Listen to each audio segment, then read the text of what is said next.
All right. So the first chapter for this semester is the endocrine system. Now, the endocrine system is awesome, okay? Namely because this is going to be our system of long-term control. If we need to control how the body works over the time span of milliseconds to seconds to minutes or even hours, we can do that with, or we typically do that with the nervous system. We can do that over those short amount of times because we have a little wire that connects our brain and our spinal cord to basically every little function that our body can do. However, that would get exhausting to have to do that via sending electrical impulses and moving a whole bunch of sodium and potassium ions across cell membranes over the span of hours and days and weeks or months or years. Okay. If we need to control something over a long period of time, the nervous system is just not our best option. Okay.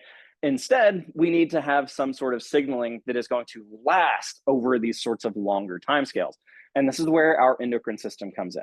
Our endocrine system allows us to use chemicals that we're going to secrete into the blood and then cycle through the blood and allow those receptors, allow those chemicals to look for a particular target cell over the span of days, weeks, months, or even years.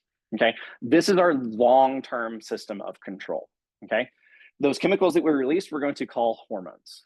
Okay, wait, where'd my pointer go? So we're going to be using hormones to do all of this. Now, these hormones are going to, like I said, bind to very particular cells that have a very particular receptor for that hormone. If that particular hormone finds its receptor, it is going to bind and then cause some sort of response. Okay. Now, importantly here, in order for those hormones to bind something, that is going to happen basically at random. The more hormone we secrete, the more often those random encounters and bindings will occur. So the more often that reaction will occur, which means if we want to regulate how much or how little of that particular response we want, we can do that in one way by regulating how much or how little of a hormone we're going to secrete. Okay. Now, the hormones are going to be an example of what we call a ligand. Okay, this is basically a particular type of chemical messenger where it is going to bind a particular receptor on, in many cases, particular target cells. Okay, if we have a change in the shape of the hormones, so say you have a mutation in one of our hormones, and the hormone that you release, it's slightly different in its shape. Well, it may not be able to bind your receptor, so you're not going to have as good of a response from your particular receptor to the hormone that you produce. So we may need to, in some of these cases, may need to give these patients a drug that will mimic the normal version of the receptor, or sorry, the normal version of that hormone. Now, like I said, we're going to be using the blood to do this, which also means that if we understand what's in the blood, that we can have a pretty good idea of what's going on with our endocrine system at any given point in time. However, because we're utilizing the blood, that means we can send these signals from one place, like say in one portion of the brain, or say a gland, like right here in your neck and your thyroid gland. And it can talk to any cell in your body anywhere. Why? Because our blood will eventually get there over time, right? So this means that we can talk to multiple target cells in multiple different places all at the same time. So we can have a very widespread effect to a lot of these hormones. So now we get widespread effects that have long reaction times as well as having some really, really long acting effects. Okay. Like I said, minutes, days, weeks. It's kind of crazy how long some of the endocrine system stuff can work. So once again, say we secrete something like a hormone, we're going to secrete one of the hormones from our blood here. It can cycle down and it will have its effects only when that little bit of blood finds the particular place and finds this particular receptor. Okay. Whereas with the nervous system, we have a nerve that is going to directly be touching the effectors. Okay. So we're not going to get nearly as widespread effects from our nervous system like we do in something like our endocrine system. So what are some of the kinds of things that we're going to be dealing with our hormones? One of the biggest ones of these is, of course, going to be development, growth, and metabolism. So development, as in you're going from being small, like a small child, to being kind of an adolescent, to a young adult, and even to an old adult. That is development. You're also growing in that. All of these things are going to be regulated by hormones, whether it's through regulating the growth of your cells and division of your cells, or even the various processes that are going to occur as things are developing and changing over time in that as well. Metabolism is also a big thing here. Your thyroid is incredibly important in helping you regulate overall metabolic rate. People that have hyperthyroidism are going to have a increased metabolic rate. They're going to burn through calories and burn through things at a higher rate than someone that has a normal thyroid, or even on the opposite side of this, a lot of folks that have a really tough time losing weight or keeping weight off. A lot of times that's because they have hypothyroidism and they're just simply not releasing enough thyroid hormone to keep their metabolic rates down or up. So we're going to see metabolic rate play an important role here. Regulating the blood composition and volume is also going to be important. And when I say regulated blood composition and volume, it could mean volume of blood. It could also mean the amount of glucose that we're going to have in the blood. It could be the amount of sodium that we're going to have in the blood. Regulating the concentrations of all of the components in the blood, including red blood cells. That is a component within blood, right? So hormones are even going to help us regulate the number of red blood cells that we're going to find within the blood. All of those aspects we're going to help control with hormones.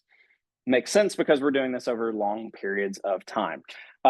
If you have high blood pressure, you likely have chronic high blood pressure because we have some issues in some of these things, and that is a long-term problem.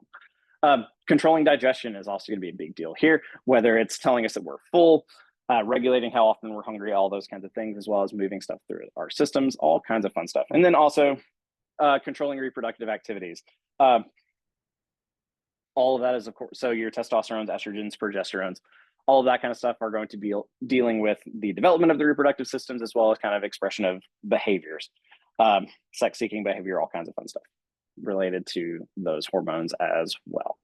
Okay, so how do we get there? We get there through our endocrine glands. Okay, now we do have some organs that are going to have specific endocrine function. These are going to be our endocrine glands. A good example of this is going to be your thyroid right here. It secretes a couple of hormones collectively called thyroid hormone or thyroxine. Okay. We've also got our adrenal gland. That's basically going to be these little beanies that live on top of our kidneys back here. You can't really see it very well because it's behind the liver. On the back of your thyroid, we've got these little tiny glands called parathyroid glands. But what makes your adrenal glands and your thyroid gland and your parathyroid glands, all of these special, is that this is their entire job. Their entire job is going to be the production and release of endocrine, or the production and release of hormones. Okay, so their job is to act as an endocrine gland.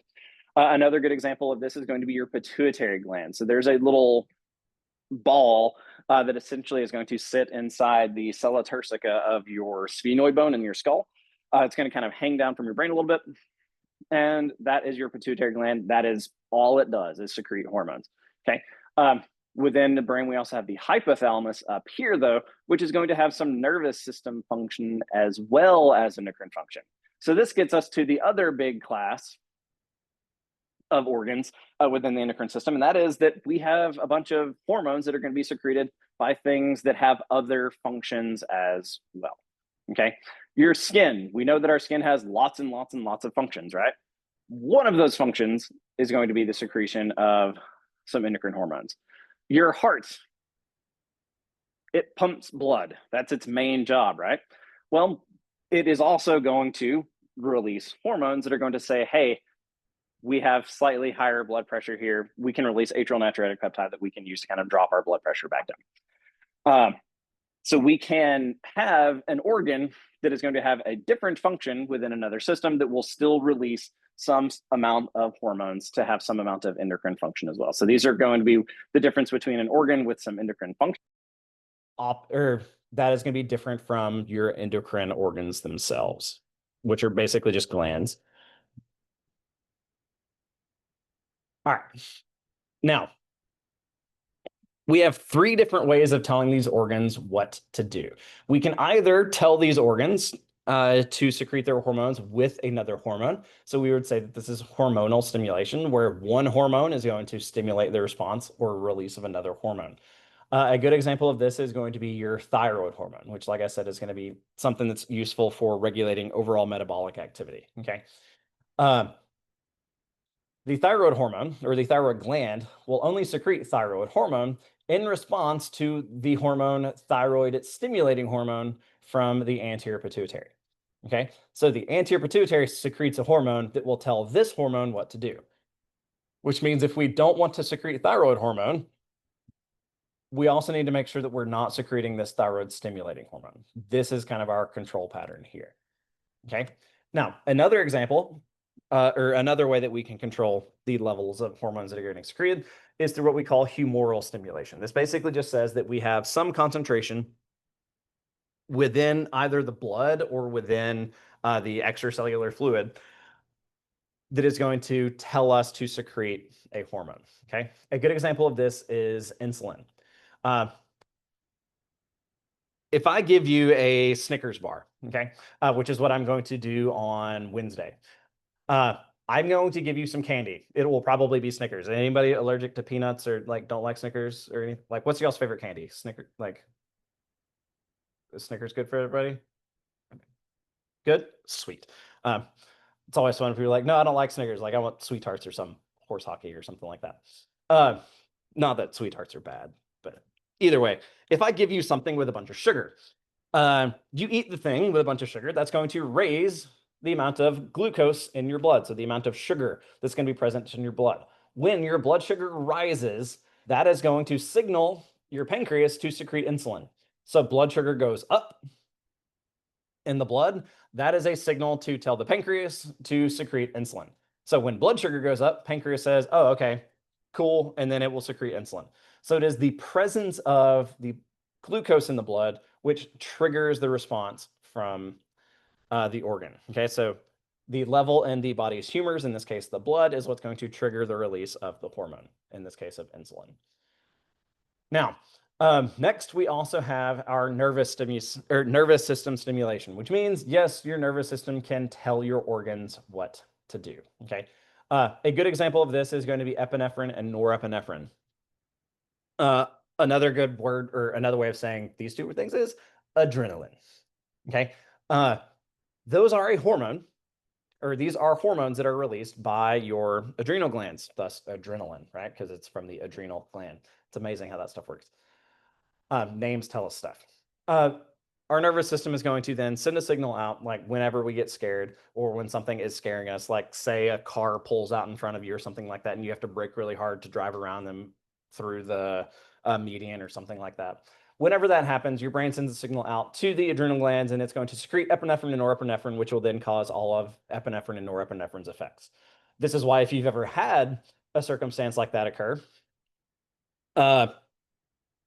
that you're able to take in a ridiculous amount of information in a very, very short amount of time. To give you an example of this happening, I was driving home from Burger King one night. It's like 9 o'clock at night.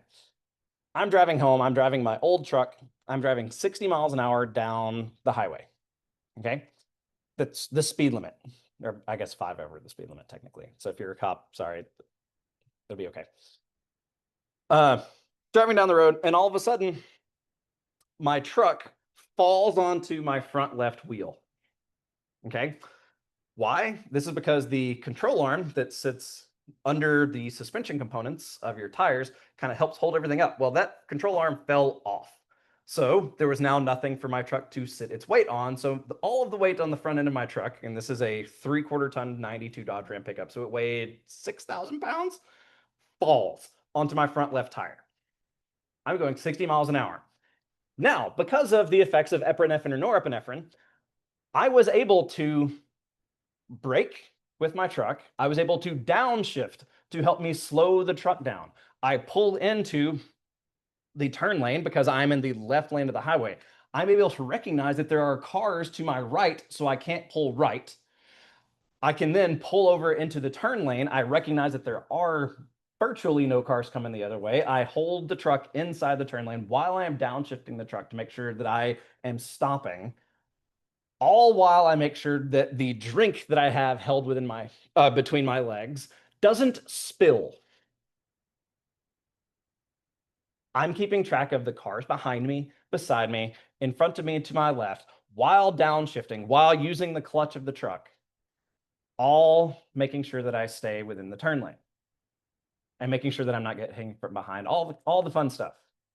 This all happens within the span of 2 or 3 seconds. That is what epinephrine and norepinephrine do. Okay? But it's all because we recognize that shit got real fast. Okay, so it is the nervous system that says, hey, lots of things are happening. We need to be able to do a lot of stuff with our body.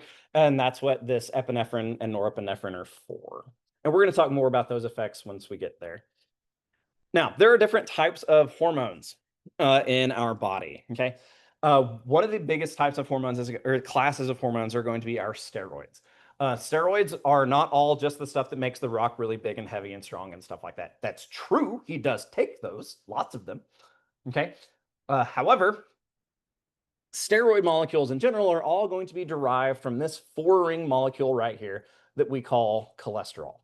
Okay. So this set of 3 hexagonal rings and then this 1 pentagon ring with this collection of carbons and oxygens and stuff like that, we call this molecule cholesterol. Now, because we have virtually no oxygens in this ring portion gets to sit inside our cell membranes.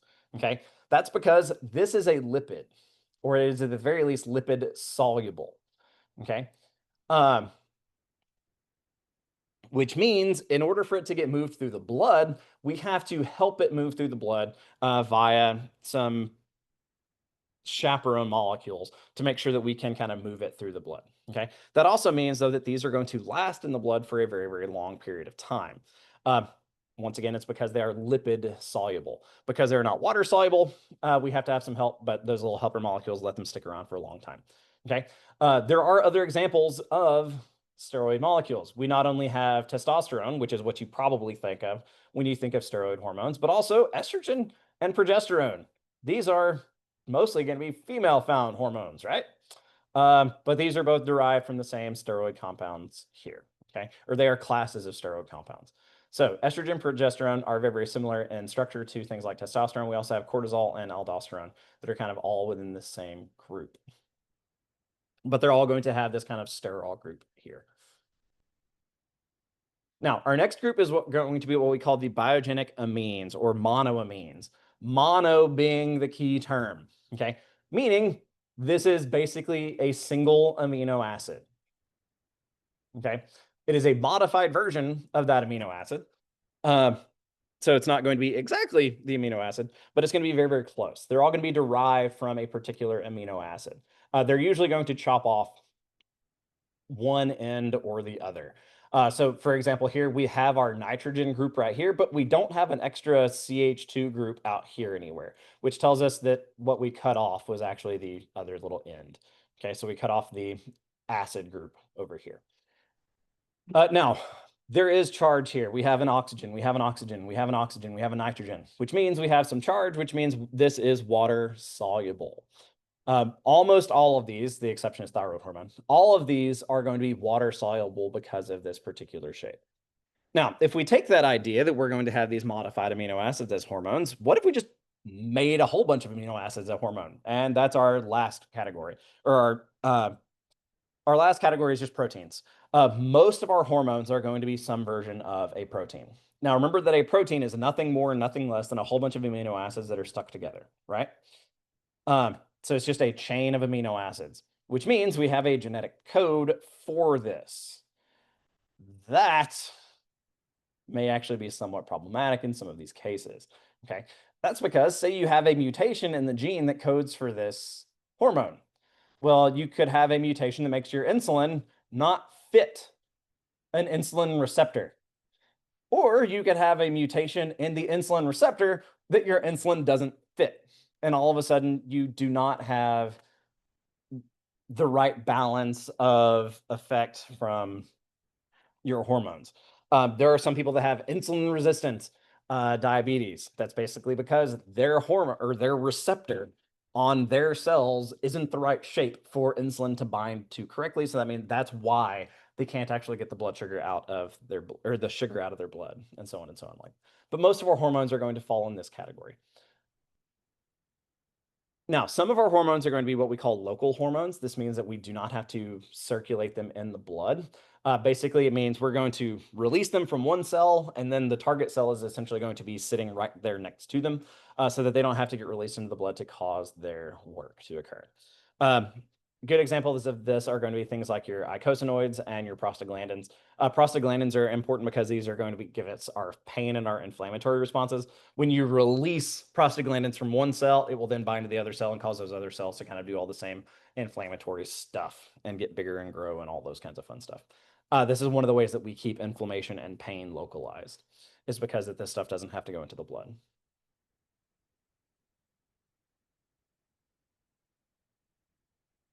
Now, importantly, and I kind of mentioned this slightly before, whenever we release a hormone into the blood, say that is a fat soluble hormone. Well, fats don't mix with water well, right? Because fats don't mix with water well, we have to bind those fat soluble hormones to a chaperone molecule to help them move through the blood well.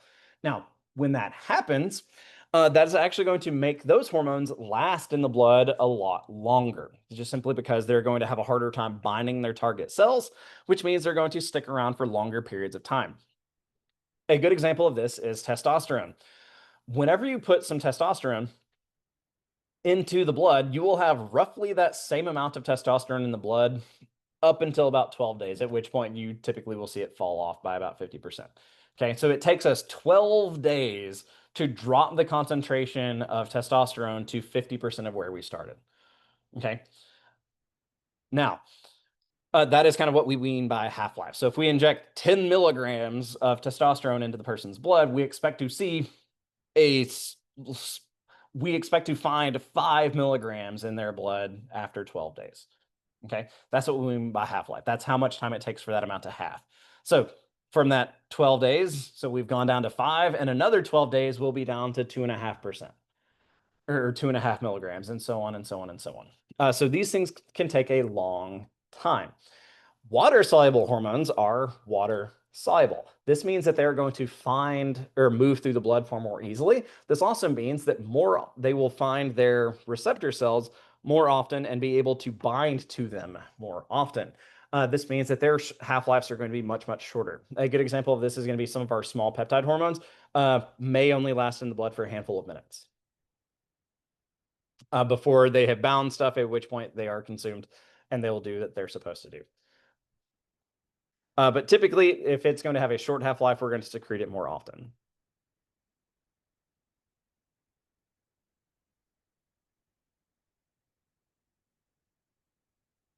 Some of this is basically a lot of more physiology. In the lab, I tend to try and focus on kind of the anatomy stuff.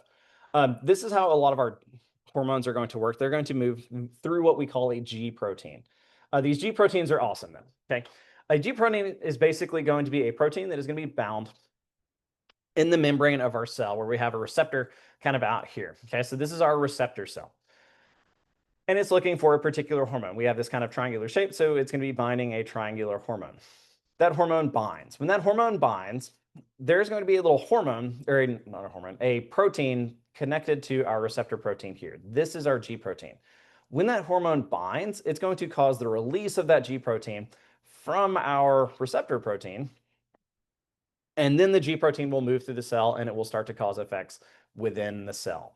Okay, this G protein will not get released in its active form until the receptor protein has been bound by its hormone.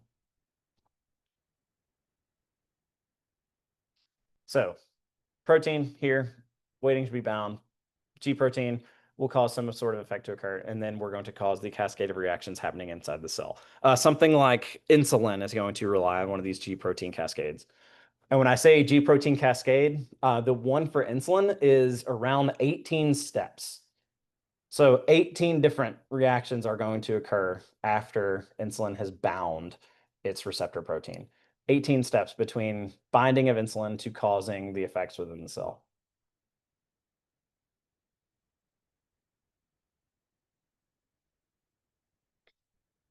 Now, one of the ways that, or now that we understand kind of how hormones work, we also need to understand that because these effects can last for such a long period of time, we need to be able to regulate these systems. Okay. This is not quite like it was with the nervous system. Like if I'm going to pick up this remote with my muscles, I just simply need to send a signal to the muscle that says, hey, contract, and then maybe relax the other side so that we can pick it up. And as long as I want to hold it up, I have to continue sending a signal down to the muscle to tell it to do the thing. Okay. Whenever I want to stop that, I just stop sending the signal and it falls. Okay. That's it. Not so if we're going to have a chemical in the blood that's going to last for 12 days. Because what if 2 days from now, I don't want that much of that hormone in the blood, or I don't want that much effect happening? This means that we now have to regulate not just the amount of hormone that we're making, like we would with, say, the nervous system, like, hey, let me just like send fewer signals to the muscle, and that's how I'm going to regulate the muscle. For the hormones, we also can regulate those effects by changing the number of receptors on the target cell. If we upregulate the number of effectors, we're going to cause more action in that cell due to that hormone. We're going to more often bind the hormone to those receptors. So we're going to cause that effect more often and thus increase how much of that effect that we see. Or we can downregulate the number of receptors, at which point we can, if we downregulate this number where it's fairly low, we're going to kind of have a buildup of the hormone in the blood, essentially because we're going to have fewer targets for that thing to find. Okay, so we can regulate the number of receptors.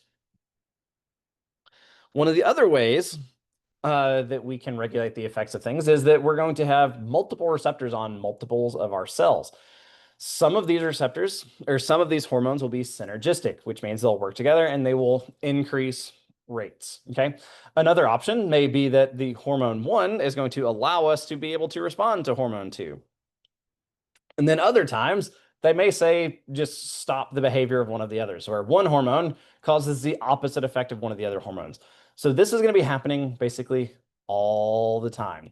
We're going to have hormones interacting with one another basically all the time, helping us control particular processes and keep things within a certain narrow range of results.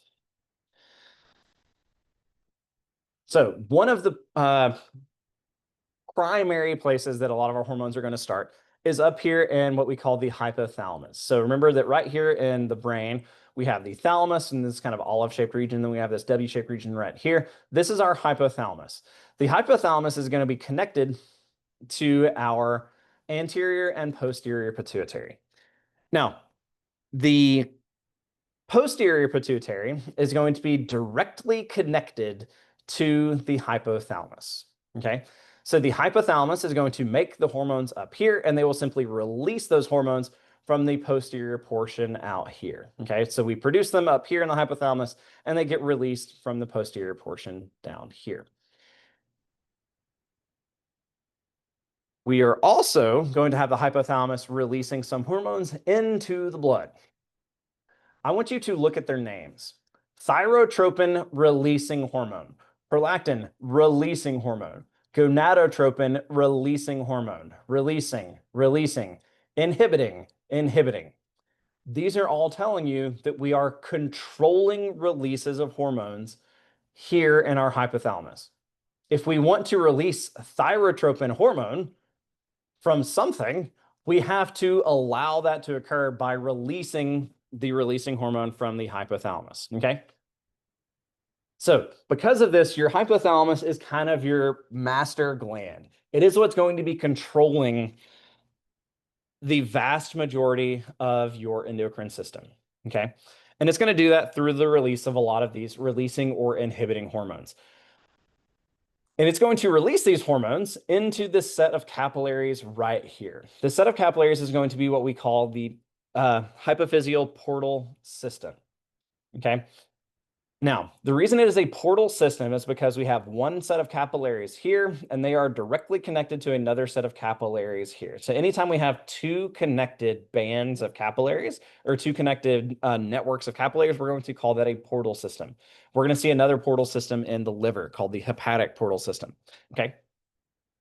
But this one is connecting the hypothalamus to the anterior pituitary gland. When we release, say, thyrotropin releasing hormone up here from the hypothalamus, it is going to enter this set of capillaries down here.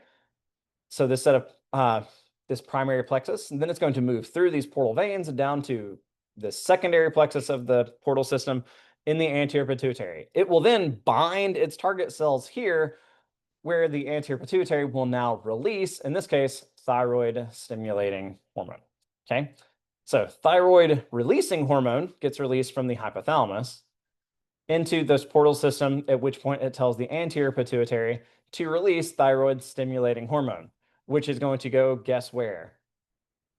To the thyroid gland, where the thyroid gland will now release thyroid hormone. This is what we call a cascade. Thyrotropin releasing hormone leads to the release of thyroid stimulating hormone, which leads to the release of thyroid hormone. One hormone is going to cause the release of the next, which will cause the release of the next via this kind of cascade of reactions. Okay. Another example is growth hormone releasing hormone gets released here from the hypothalamus into the portal system, at which point it goes down here to the anterior pituitary, at which point we're going to cause the release of growth hormone. So growth hormone releasing hormone causes the release of growth hormone from the anterior pituitary. And we can see this in several other things like follicle stimulating hormone getting caused or from gonadotropin releasing hormone, and so on and so on and so on. So that makes these things very, very, very important. The hypothalamus is incredibly important when it comes to regulating our hormone levels. Okay. The rest of this is basically just going to be a list of the hormones that it secretes. This is a great figure, figure 17.12 here. Spend some time with this one because it's essentially going to tell you what the main releasing hormones are, and then what their targets are, and then what the effects of those other hormones are going to be, whether it's growth hormone, your adrenaline type hormones, your follicle stimulating hormones, and so on.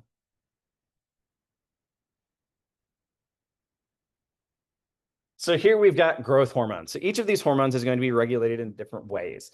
Growth hormone is going to get released from our hypothalamus here. That causes the release, or sorry, growth hormone releasing hormone gets released from our hypothalamus, tells our anterior pituitary to release growth hormone. That's going to go down here and tell all of our cells essentially to start dividing.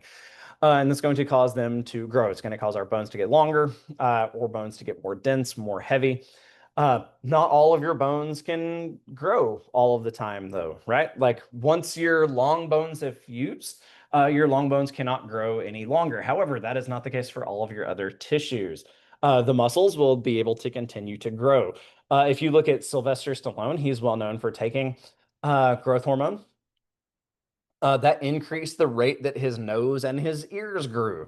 So his nose, ears, and his cheeks, because those are things that are growing all the time, actually look much larger than someone of his age typically would, and it's simply because of the amount of growth hormone he's taken. There are also diseases associated with this. There's one called acromegaly, which is what happens when an adult has an increased amount of these growth hormones that get secreted. So things like nose, ears, cheeks tend to grow larger more quickly than the rest of the body. Growth hormone can also influence pituitary, or if growth hormone is low or too low during kind of adolescence, this is actually one of the forms of dwarfism, in which case we would call this pituitary dwarfism. Importantly here, this is not the like Peter Dinklage style of dwarfism. This one, so your folks that have pituitary dwarfism are going to have a short stature, yes. However, their limbs and their heads are actually all going to have the same proportions as like a normal adult, which makes it different from some of the other types of dwarfism that we might find. Like I said, the Peter Dinklages of the world have a different type of dwarfism. So it's not related to growth hormone insufficiency. This one is actually a little bit more treatable. or is treatable because of this. We can recognize that growth hormone levels are low and then initial or like start giving growth hormone to try and fix some of those potential problems. The same as this is also true on the opposite side of things, where if someone does not have or has too much growth hormone while their long bones are growing, they will continue to grow and grow and grow and grow and grow. At which point we can find individuals that are quite literally 8 feet tall and are incredibly, incredibly long. Simply because their bones just kept getting the signal to grow and grow and grow. However, this also puts a tremendous amount of strain on things like their hearts and stuff like that. So these folks do tend to pass away fairly early just because of the strain that is placed on their internal organs to try and deal with those much, much larger bodies. Then we've got acromegaly. I already talked about this one here. Enlargement of the bones in the hands or face, hands, and feet. Some good pictures of those. All right, here we have our thyroid gland. So it's located on the anterior side of our neck, just underneath our thyroid cartilage here. That's basically going to be your Adam's apple kind of area. Just inferior to that, we have our thyroid gland. Now, the thyroid gland is kind of split into left and right lobes. They're going to be connected via this region that we call the isthmus in between. And on the insides of these, we're going to have these special regions here that we call thyroid follicles. These follicles are going to be composed of what we call follicular cells. These are going to be the ones that are actually secreting our thyroid hormone. And then we've also got some spaces in between, and these are going to contain what we call a colloid protein. Okay, it's essentially just giving it some kind of body and stuff like that. Now, importantly here, we can only produce our thyroid hormone if we have the right amount of iodine in our diet. If we do not have enough iodine in the diet, some bad things occur. Namely, that we get stuck in this process. And we're going to produce a bunch of precursors to our thyroid hormones. So we're going to go back here. So we're going to produce a bunch of our precursor molecules without actually producing the final thyroid hormone. So these precursor molecules get stuck in our thyroid gland, and our thyroid gland grows and grows and grows and grows and grows. At which point we have a big growth here in our neck region. Anyone know what that big growth might be called? Starts with a G.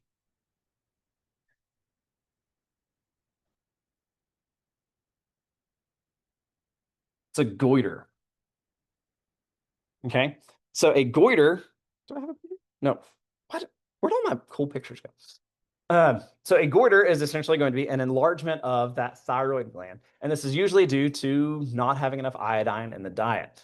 Now, this was a much more common problem in the not so distant past. So much so that the government decided that we would help solve a lot of this problem by introducing more iodine into people's diets. Does anyone know how we did that? Yes, salt. Exactly. We started iodizing salt. By adding iodine to salt, we were able to increase the amount of iodine in people's diets enough that this problem fell off a lot, to the point where it's basically negligible in places that people have access to salt. Now, one of the other ways that you can actually get iodine in your diet is actually just through eating saltwater fish, or like fishes in particular. So eating saltwater fish or shrimp, shellfish, stuff like that, that typically would also introduce enough iodine into the diet to bring those levels down. So places that typically eat a whole lot of saltwater fish are typically not places that have issues with goiter. But here in the States, we did have a problem with it for a while, but not anymore since we've added it to the table salt. That's also why salt will say iodized salt versus sea salt. Sea salt is not iodized. Iodized salt does have the iodine in it. Calcitonin is also going to be very, very important. Calcitonin is going to be released from the parafollicular cells in the thyroid. This one is going to help us stabilize or help us regulate calcium. Okay. Regulating calcium in the blood is going to be very important because calcium is, once again, important for nervous system function as well as muscle system function. But it's also important, of course, for our bones. Okay. Um, High levels of blood calcium are going to cause the release of calcitonin from the thyroid gland so that we can bring those numbers back down. Okay. But if numbers are high, we don't want to be breaking down our bones and stuff like that. So it's going to tell our osteoclast to stop functioning and stuff like that. Now, our next big gland is going to be our adrenal glands. That's this guy right here. So here we have a kidney. Here we have the adrenal gland sitting on top of the kidney. The adrenal gland is actually kind of two glands in one. We have the outermost layer of our adrenal gland, which is out here. We're going to call this the adrenal cortex. And then here we have the inner lining, which is the adrenal medulla here. So we have medullary hormones from the adrenal medulla, and then we have the cortical hormones from the adrenal cortex. Now, the adrenal cortex and medulla are also going to look very, very different histologically. So they're going to look very different in the makeups of the tissues underneath. The cortex out here is going to be composed of four primary layers, both the capsule, and then finally we have this zona glomerulosa, fasciculata, and then finally we have the reticularis, where this one's going to be composed mostly of reticular tissue. And that's what's going to kind of give the shape shape and body to the gland itself. So the cortex, you're usually going to see corticoid or corta in the name of the hormone. So whether it's a mineralocorticoid or a glucocorticoid or a gonadotropin, these are all going to be things that are produced from our adrenal cortex.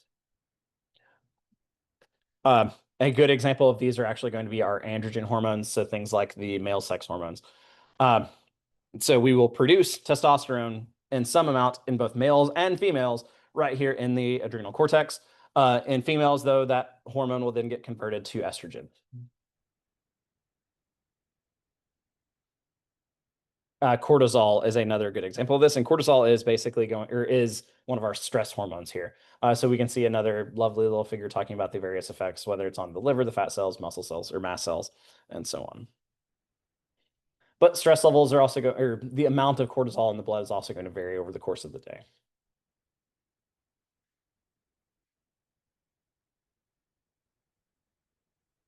All right, next we have our pancreas. If it sounds like I'm trying to go fast, it's because I'm just trying to show all the organs and the stuff that they secrete, and then give you time to study what those effects are kind of later. All right, so here we have our pancreas. So this is going to be kind of underneath your stomach. So your stomach would basically be right here. So kind of posterior and inferior to the stomach.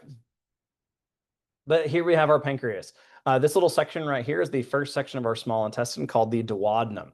So we're going to release the secretions from the pancreas into this first section of the duodenum. So this is going to tell us that we're probably going to be dealing with something related to food. Okay. Now, when we look in the pancreas, we're going to see a bunch of little sections that look like this. We're going to call this a pancreatic islet. Okay. The pancreatic islet is going to contain four different types of cells: alpha, beta, delta, and then finally F cells. Okay. These are going to help us secrete our pancreatic hormones. Now, our pancreas is one of those organs that has an endocrine function, but is not necessarily an endocrine organ. It is going to secrete a bunch of enzymes to help us deal with digestion. In addition to those enzymes that it's going to secrete to help us deal with digestion, it's going to be secreting some hormones. One of the hormones that it's going to secrete, or most of the hormones it's going to secrete, are going to be dealing with blood sugar. Okay. We are going to try and maintain a very particular amount of blood sugar. We want between 70 and 110 milligrams of glucose per deciliter of blood. That is a fairly narrow range. Okay. If we have high levels, this can mess with your blood vessels, your capillaries, your kidneys. Low levels means you're just not going to be working correctly, because this is our primary level of energy for our body. Glucose in the blood is what allows our cells to do what our cells are supposed to do. If we don't have enough glucose in the blood, that means our cells cannot perform, which means we have to have enough to let them work, but not so high that we mess up our blood vessels and our kidneys. So this means we have to regulate this very, very, very, very closely.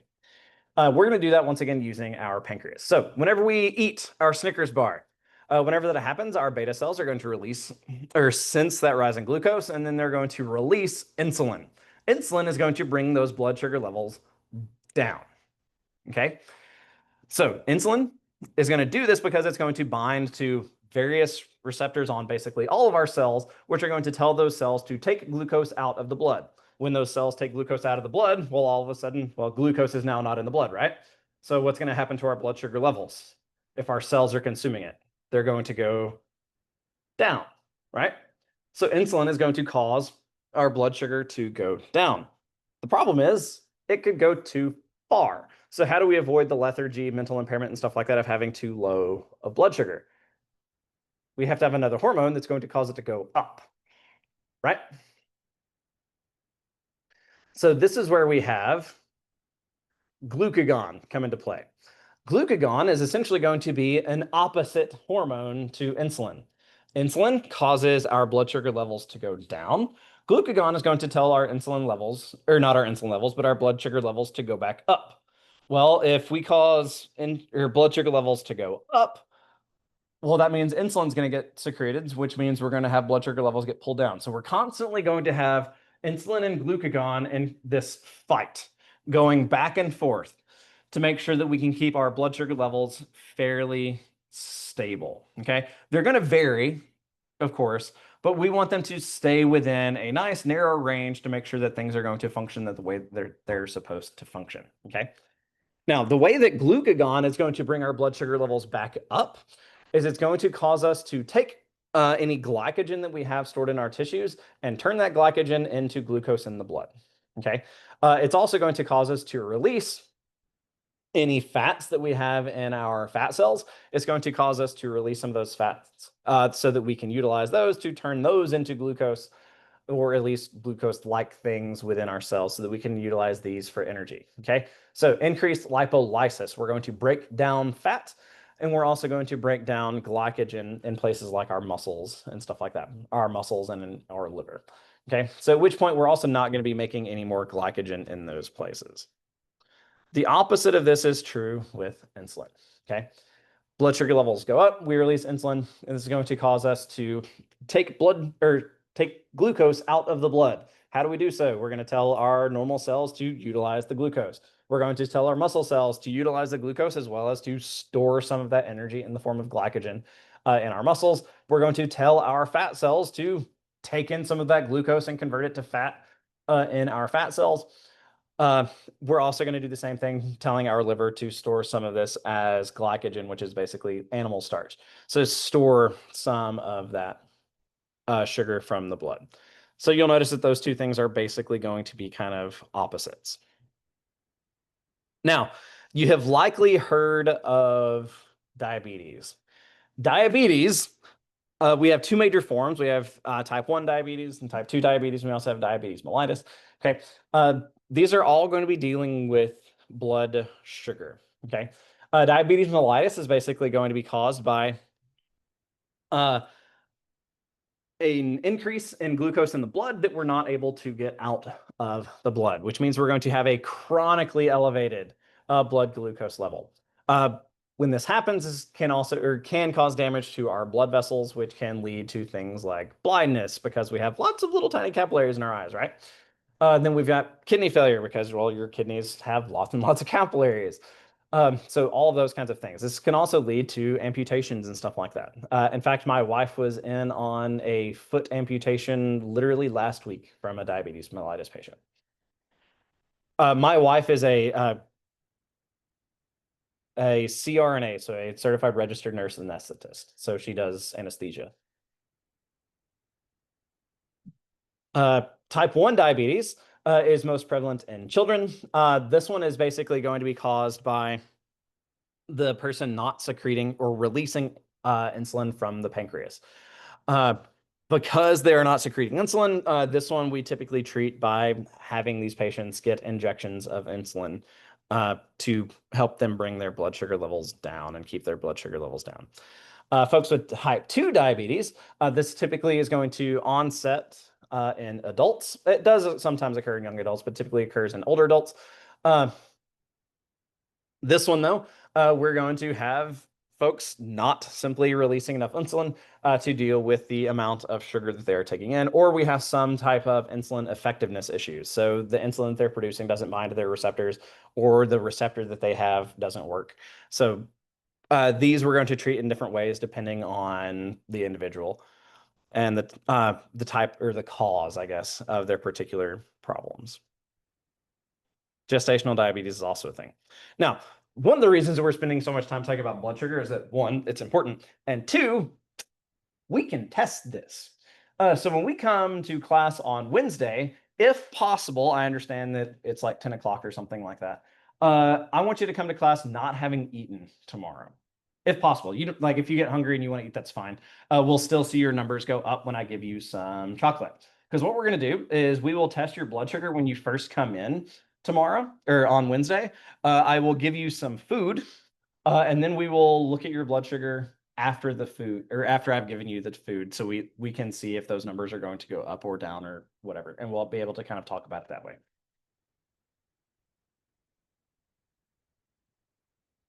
Now we do have other uh all of those other tissues or other organs that we talked about are going to have their own hormones. So make sure you spend some time. Yes, I'm clipping through all these. Hopefully no one has a seizure. Uh, Make sure you go through for each of these organs, whether it's the endocrine glands themselves or the organs that have some amount of endocrine function, and make sure you can tell me what the hormone that is being secreted in these areas is and what that hormone is going to do. Okay. So that's what we're going to be doing on all of these. Now, the virtual lab for today, like I said, is going to be you getting to torture a goldfish. So let me bring up.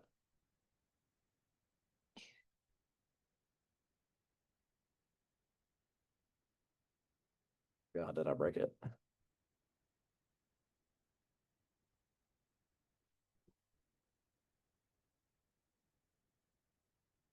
Yep.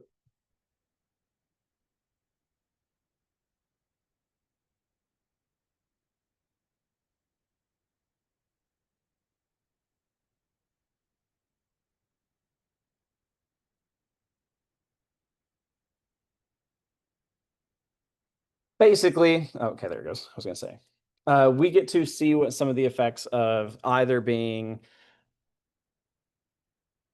24 2.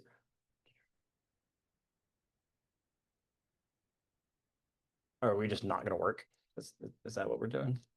Cool. Uh, we're going to be able to see the effects of hyperglycemia and hypoglycemia in terms of our blood glucose level. And we're going to do this, like I said, with a fish. I don't think it likes that I'm trying to do this in student view.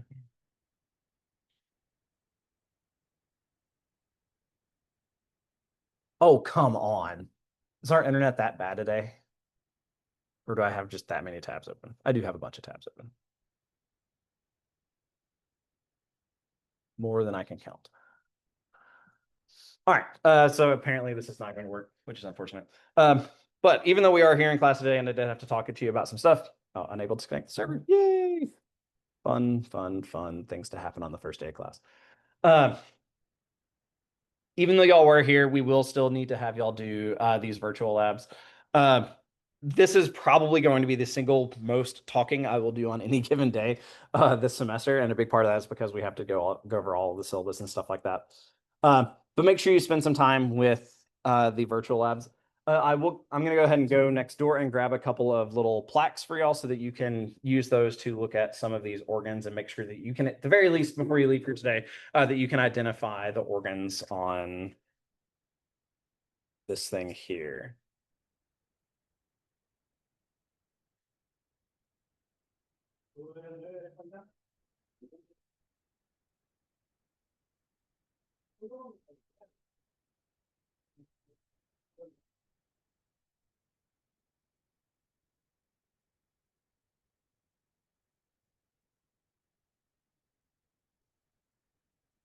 Here we